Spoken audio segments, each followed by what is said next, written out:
संसदेच्या पावसाळी अधिवेशनादरम्यान राजधानी दिल्लीतील राजकीय वातावरण चांगलेच तापले। नीट परीक्षेतील कथित अनियमितता, महागाई, बेरोजगारी आणि इतर जनतेशी संबंधित प्रश्नांवरून विरोधी पक्षांनी केंद्र सरकार विरोधात आक्रमक भूमिका घेतली आहे। या पार्श्वभूमीवर काँग्रेस नेते राहुल गांधी यांनी संसद परिसरात विरोधी पक्षांच्या आंदोलनात सहभाग घेतला।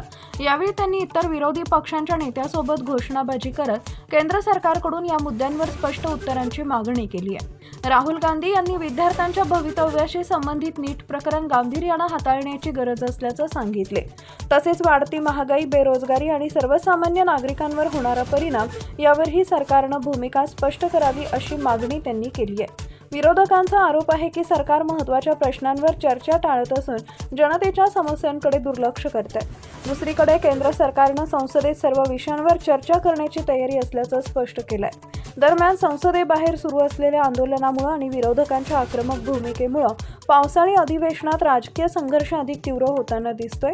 आता या मुद्द्यावर संसदेत काय घडामोडी घडतात आणि सरकार कोणती भूमिका घेते याकडे देशभराचं लक्ष लागलंय।